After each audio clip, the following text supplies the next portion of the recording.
ഇത് കടലേക്കാലു ഗണേശ ക്ഷേത്രമാണ്.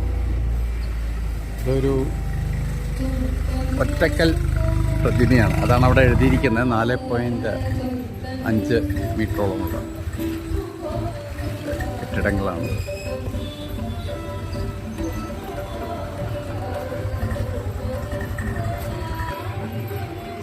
അവിടെ ഹേമകുംട്ട ഗ്രൂപ്പ് ഓഫ് ടെമ്പിൾസ് എന്ന് പറഞ്ഞിട്ട് എഴുതിയിട്ടുണ്ട്. കുറേ മണ്ഡപങ്ങളും എല്ലാം അവിടെ ചേർന്നിട്ടുള്ളതാണ് ഹേമകുംട്ട ടെമ്പിൾസ്. ഈ ഹംപിയുടെ പ്രത്യേകത നേരത്തെ പറഞ്ഞ പോലെ തന്നെ ഫുൾ പാറക്കല്ലുകൾ ഉള്ള മലനിരകളാണ്. ഈ മലനിരകളെ ഉപയോഗപ്പെടുത്തിക്കൊണ്ടാണ്, ഈ കല്ലുകൾ ഉപയോഗപ്പെടുത്തിക്കൊണ്ടാണ് ഇവിടുത്തെ എല്ലാ തരത്തിലുമുള്ള നിർമ്മിതികളും ഉണ്ടായിരിക്കുന്നത്. അപ്പോൾ പള്ളേക്കാട് ഈ പേരുകളൊക്കെ നമുക്ക് ഓർത്ത് പറയാൻ ഭയങ്കര പാടാണ്. ഇവിടെ ഒരു ഗണപതിയുടെ വിഗ്രഹം ഉണ്ടാകുമെന്നാണ് എൻ്റെ പ്രതീക്ഷ.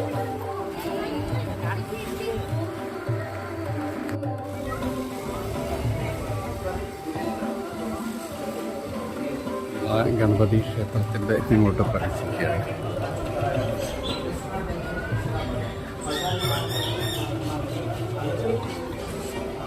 ഇതാണ് വലിയ ഗണപതിയുടെ ഒറ്റക്കൽ പ്രതിമ. ആൾക്കാരൊന്ന് ഫോട്ടോ എടുക്കുന്നുണ്ട്.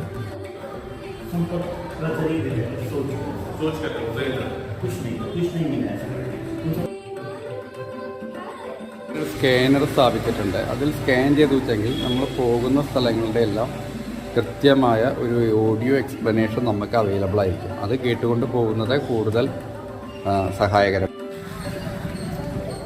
ഇത് കടുകുമണി ഗണേശനൊക്കെ കടുകുമണി എൻ്റെ ഒച്ച ഉണ്ടാക്കേണ്ടവനെ ഞാൻ ഉണ്ടാക്കി. അതൊക്കെ സസിവി കാലു ഗണേശ.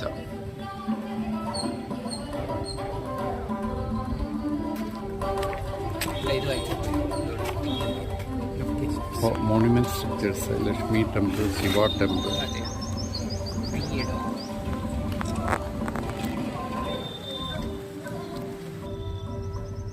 ഇവിടെ Vishnupada temple, a small temple situated Hemakunda ഹിൽസിലുള്ള വിഷ്ണുപാദ ടെമ്പിളാണ് കാണുന്നത്.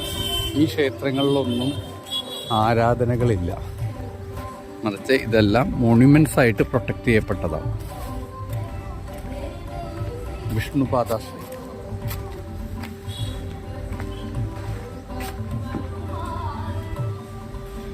ഇത് വിഷ്ണുവിൻ്റെ പാദങ്ങളാണെന്നാണ് വിശ്വസിക്കപ്പെടുന്നത്.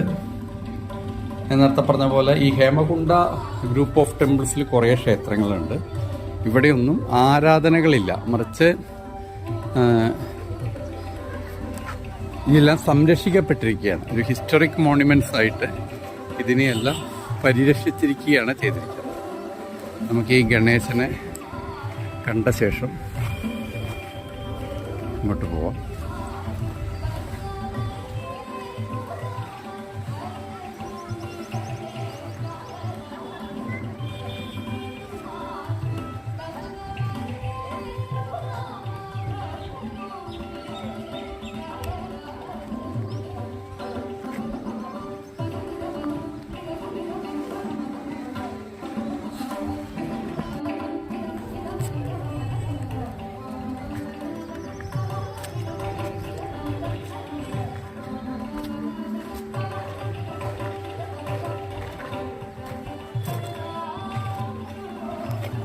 ഈ മലനിരകളിലൊക്കെ വളരെ സുലഭമായ കല്ലുകളുണ്ട്.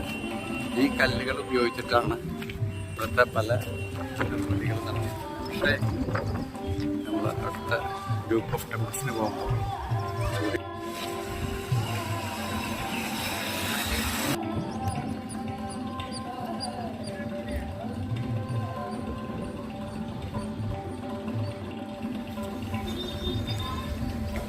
നിരേനെയാണ് ഹേമകുണ്ട ഹിൽസ് എന്ന് പറയുന്നത്. അപ്പോൾ ഇവിടെ ഒരു സൺസെറ്റ് പോയിന്റ് ഉണ്ട്. ഇതാണ് സൺസെറ്റ് പോയിന്റ്. അത്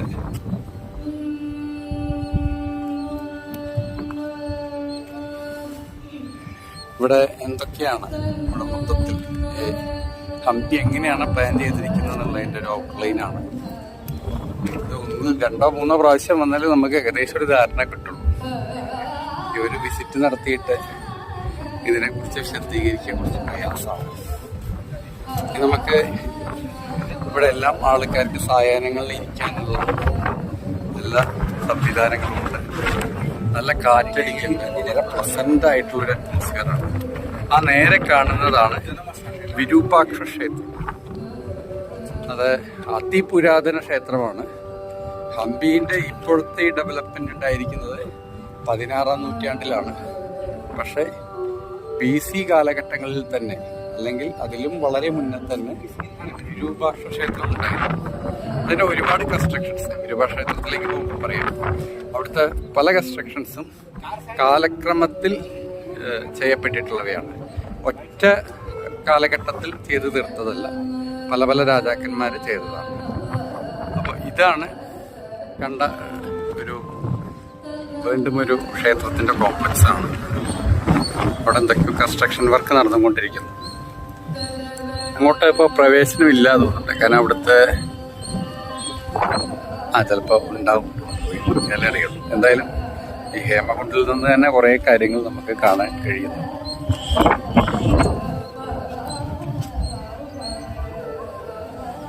ഹേമകുണ്ടിലെ കാഴ്ചകളാണ് ഇപ്പോൾ കാണുന്നത്. ഇത് ഹേമകൂട്ടയിലെ ഒരു ജലാശയമാണ്.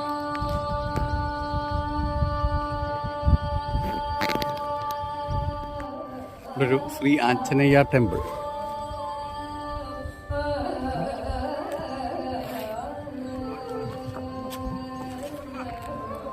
ഇവിടെ കണ്ടോ അറളി പൂത്തിട്ടുണ്ട്. അതിൻ്റെ സുഗന്ധം വൈദ്യമാണ്. നേരത്തെ പറഞ്ഞ തന്നെ പറയുകയാണ്, റെക്കോർഡായില്ല.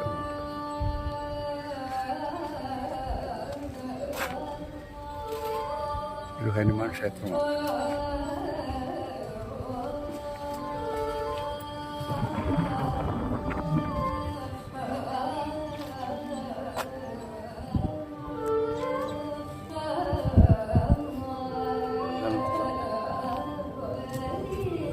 ഇവിടെയെല്ലാം എന്തെല്ലാം കൊത്തുപണികൾ നടത്താൻ ശ്രമിച്ച പോലെയുണ്ട്. ഇതെല്ലാം ശിവലിംഗങ്ങളുടെ വെവ്വേറെ രൂപങ്ങളാണ്. ഒരുപാട് ശിവലിംഗങ്ങളെ ഇവിടെ വെച്ച് ആരാധിച്ചിരുന്നു നമുക്ക് അനുമാനിക്കാം. ഏകദേശം അതേ രീതിയിലുള്ള കൊത്തുകളാണ് അവിടെ കാണുന്നത്.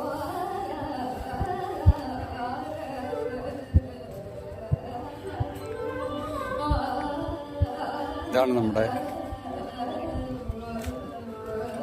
ശിവക്ഷേത്രം. ഇവിടെ ആരാധനയുള്ള 2 ക്ഷേത്രങ്ങളിലും അതിൻ്റെ സ്ട്രക്ചറാണ് ഈ കാണുന്നത്.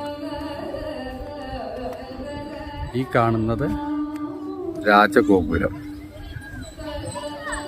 അതിനുശേഷം താഴത്തും മറ്റുമായിട്ട് ഒരുപാട് ഗോപുരങ്ങളുണ്ട്.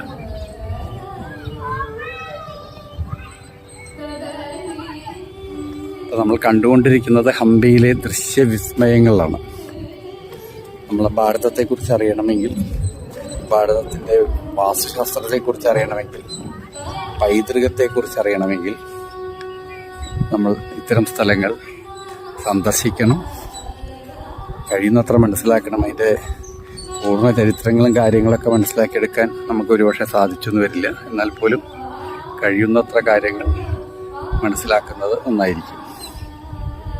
ക്ഷേത്രത്തിൻ്റെ ഒരു പുറകിലെ ഹേമകുത്ത് മലനിരകളിൽ നിന്നുള്ള കാഴ്ചയാണ്. അവിടെ ഈ ക്ഷേത്രം വാസ്തുശില്പകലയുടെ അത്ഭുതങ്ങളിൽ ഒന്നായിട്ടാണ് കണക്കാക്കുന്നത്. രാജഗോപുരം ഒരു ടോപ്പ് വ്യൂ ആണ് ഇപ്പോൾ നമുക്ക് കാണാൻ കഴിയുന്നത്. ഇവിടെയൊക്കെ ഒരുപാട് ശിവലിംഗങ്ങൾ പല പല ഭാഗങ്ങളിലായിട്ട് പ്രതിഷ്ഠിച്ചിട്ടുണ്ട്. എനിക്ക് തോന്നുന്നത് ഓരോ രാജാക്കന്മാരും ഓരോ ക്ഷേത്രങ്ങളും ഓരോ ശിവലിംഗങ്ങളും വെച്ച് പ്രതിഷ്ഠിച്ചിട്ടുണ്ട് തോന്നുന്നുണ്ട്. ഇതിൻ്റെ അകത്തന്നെയുള്ള ശ്രീ ഗായത്രി പീത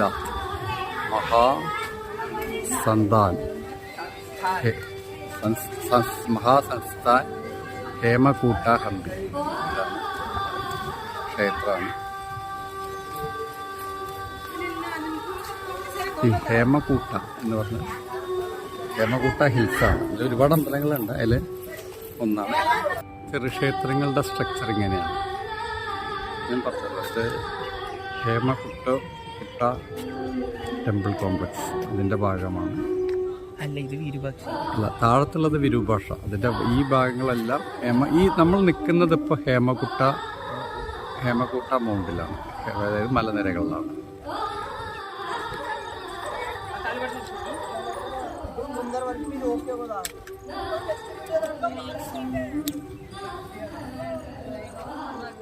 ഇത് നമ്മുടെ വിരൂപാക്ഷ ക്ഷേത്രത്തിലെ രാജഗോപുരം. ലോ പ്രഷർ ഏരിയ സെന്ററിൽ നല്ല കാറ്റടിക്കും. പണ്ടത്തെ ഷോപ്പിംഗ് സ്റ്റാളുകളായിരുന്നു എന്നാണ് പറയുന്നത്. അതായത് വിപണന കേന്ദ്രങ്ങളായിരുന്നു. 2 നിലയുള്ള വിപണന കേന്ദ്രങ്ങൾ അവിടെയൊക്കെ ഉണ്ട്. പിന്നെ നമ്മൾ കാണിക്കാം. വിരൂപാക്ഷ ക്ഷേത്രത്തിൻ്റെ രാജഗോപുരമാണ്.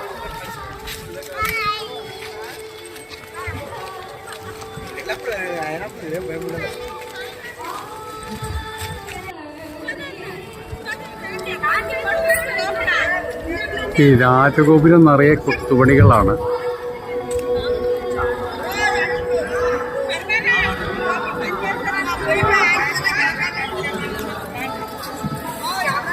ഇത് കല്യാണ മണ്ഡപമാണ്.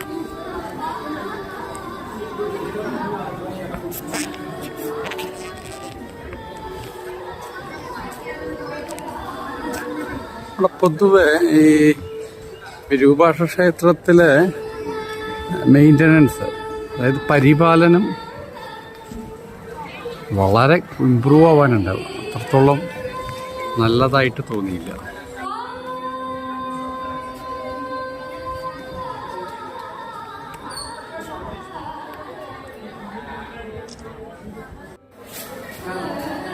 കല്ലുകൊണ്ടുണ്ടാക്കിയ വലിയൊരു തൊട്ടിയാണ്. ഒരു ടാങ്ക്, പഴയ കാലത്തെ ടാങ്ക്. ഇവിടെയെല്ലാം പല പല കൊത്തുപണികൾ നടത്തിയിട്ടുണ്ട്. ഇതൊന്നുകൂടി ഒന്ന് കവർ ചെയ്യാം.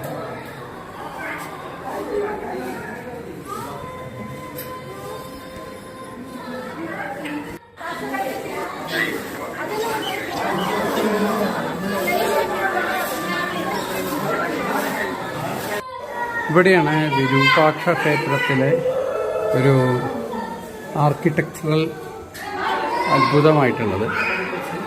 ഇവിടെ നമുക്ക് ഗോപുരം തല കീഴായിട്ട് കാണാൻ കഴിയും. ക്ഷേത്ര ഗോപുരം തല കീഴായിട്ട്. ഇതൊരു ഈ ഹോളിലൂടെ ക്ഷേത്രത്തിൻ്റെ വന്നിട്ട് ഗോപുരം തല തിരിഞ്ഞ് നിൽക്കുകയാണ്.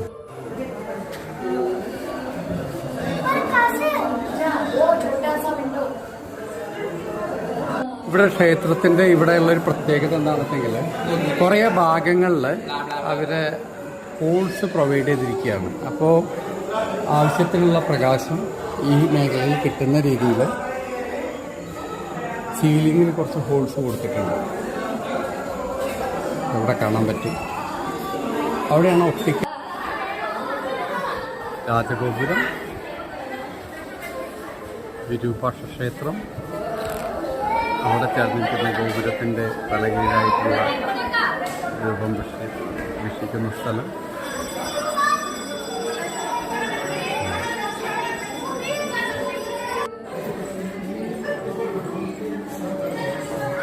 ഇനി ഞാൻ വിരൂപാക്ഷ സങ്കല്പത്തെക്കുറിച്ച് ചെറുതായിട്ടൊന്ന് പറയാം. സതിയെ നഷ്ടപ്പെട്ട പരമശിവൻ യോഗനിദ്രയിൽ പ്രവേശിച്ചു. പരമശിവന്റെ കഠിനമായ യോഗനിദ്രയുടെ അനന്തരഫലമായി ലോകത്തിലെ സർവചലനാത്മതയും നിലയ്ക്കപ്പെട്ടു എന്നാണ് വിശ്വാസം. ഈ ക്ഷേത്രത്തോട് ചേർന്നിട്ടുള്ള ഒരു വിശാല പാർവതിയായിട്ട് പുനർജന്മം എടുക്കുകയും ശിവനെ യോഗനിദ്രയിൽ നിന്ന് ഉണർത്താൻ വേണ്ടി കാമദേവൻ തീരുമാനിച്ചു. കാമദേവൻ പ്രകാരം ഇഷ്ടംപോലെ ആമകളുണ്ട്. കാമശരം ശിവനെ എഴുതി. കാമശരം കൊണ്ട ശിവൻ, ഹൃദയത്തിൽ പതിച്ച ശിവൻ തൃക്കൺ മിഴിച്ച് കാമദേവനെ ഭസ്മീകരിച്ചു. അപ്പോൾ ബാക്കി വൃത്താന്തം ദേവഗണങ്ങളിൽ നിന്ന് മനസ്സിലാക്കിയ അദ്ദേഹം പാർവതിയെ പരിണയിക്കുകയും ശാന്തനായി തീരുകയും ചെയ്തു. കാമദേവന് ശാപമോക്ഷം നൽകുന്നതിൻ്റെ ഭാഗമായി ശരീരരഹിതമായി അദ്ദേഹത്തെ പുനർജീവിപ്പിച്ചു എന്നാണ് വിശ്വസിക്കുന്നത്. ശരീരം കാമദേവൻ എന്നേക്കുമായി നഷ്ടപ്പെട്ടതുകൊണ്ട് പക്ഷേ അദ്ദേഹത്തിൻ്റെ സാന്നിധ്യവും ജീവനും തിരിച്ചു നൽകി എന്ന് വിശ്വസിക്കപ്പെടുന്നു. ഇതാണ് വിരൂപാക്ഷ ശിവന്റെ വിരൂപാക്ഷ രൂപവുമായിട്ട് ബന്ധപ്പെട്ടിട്ടുള്ളത്. ഈ വിരൂപാക്ഷ ക്ഷേത്രം അതിപുരാതനവും വളരെ വളരെ പണ്ട് 1500 AD വളരെ മുമ്പ് തന്നെ ഹംപിയിൽ ഉണ്ടായിരുന്നു എന്നും വിശ്വസിക്കപ്പെടുന്നു.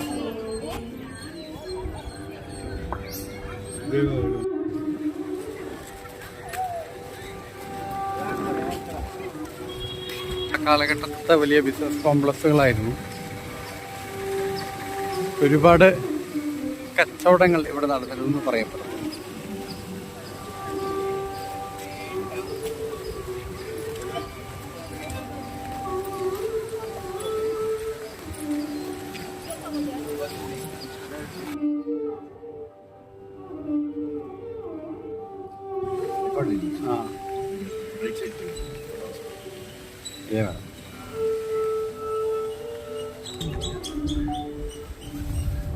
ഗോൾഡ് സിൽവർ മാർക്കറ്റാണ്.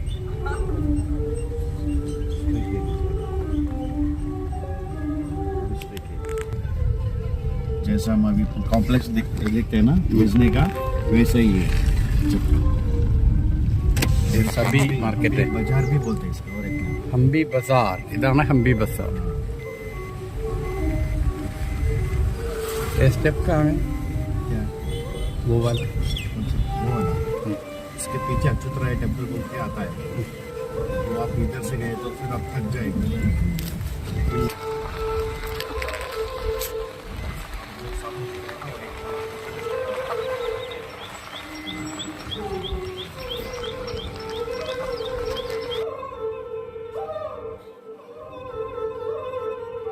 ഭോജനശാലയാണ് ഇത്. 16ാം സെഞ്ച്വറിയിലാണ് ഉണ്ടാക്കിയിരിക്കുന്നത്. South lower enclosure and south east of the octagonal water പവിലിയനിലാണ് ഇത് ഉണ്ടാക്കിയിരിക്കുന്നത്.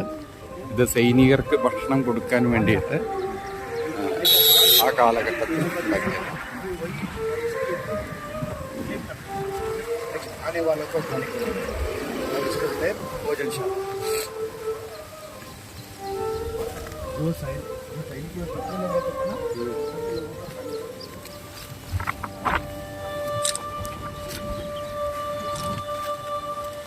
ഇവിടെ ഈ കല്ലുകളിലാണ് ഭക്ഷണം കൊടുത്തിരുന്നത് സൈനികർക്ക്. ഈ ഭക്ഷണം കഴിച്ച ശേഷം ഇതാ ഈ ചാലിലൂടെ നല്ല ശുദ്ധജലം വരുമായിരുന്നു. അതുപയോഗിച്ച് കല്ല് ക്ലീൻ ചെയ്യുകയും ആ വെള്ളം തന്നെ അവർ കുടിക്കുകയും ചെയ്യുക എന്നതായിരുന്നു ഇവിടുത്തെ സിസ്റ്റം. ഇത് 16ാം നൂറ്റാണ്ടിലെ ഭോജനശാല എന്നാണ് പറയുന്നത്. അത് കൃഷ്ണദേവരായരുടെ ആ കാലഘട്ടത്ത് ഇവിടെയുണ്ട്. വിജയനഗര സാമ്രാജ്യത്തിലെ സൈനികർക്ക് ഭക്ഷണം കൊടുക്കുവാനുള്ള സംവിധാനമാണ്. അവിടെ പ്ലേറ്റിൻ്റെ ആകൃതിയിൽ കാണാം വെവ്വേറെ ഭക്ഷണ പദാർത്ഥങ്ങൾ, കറികൾ വയ്ക്കാനുള്ള സംവിധാനം ഇവിടെ ഏർപ്പെടുത്തിയിട്ടുണ്ട്. ഹംപിയിൽ ശ്രദ്ധിക്കേണ്ട ഒരു കാര്യം എന്താണെന്ന് വെച്ചെങ്കിൽ ഇവിടെ വീണ്ടും വീണ്ടും എക്സ്കവേഷൻസ് നടന്നുകൊണ്ടിരിക്കുകയാണ്. അതായത് വീണ്ടും ഖനനം നടന്നുകൊണ്ട് എന്തൊക്കെയാണെന്നുള്ളത് പഠനം ഇപ്പോഴും നടന്നുകൊണ്ടിരിക്കുകയാണ്. പൂർണ്ണമായിട്ട് കണ്ടെടുക്കാൻ കഴിഞ്ഞിട്ടില്ല. ഇതൊരു 10-30 കിലോമീറ്ററിൽ കൂടുതൽ വിസ്തീർണമുള്ള ഒരു ഏരിയ. पैदल नहीं तो जो गौ का ये बोलते हैं ना चैरियट. എഴുതിയിട്ടില്ലേന്ന് ആർക്കിയോളജിക്കൽ ഡിപ്പാർട്ട്മെന്റിനോട് ബോർഡ് എഴുതിയിരിക്കണം. ഇത് എൻട്രൻസ് ആണ്, ദ്വാരപാലകമാണ്. ഭാവിയിൽ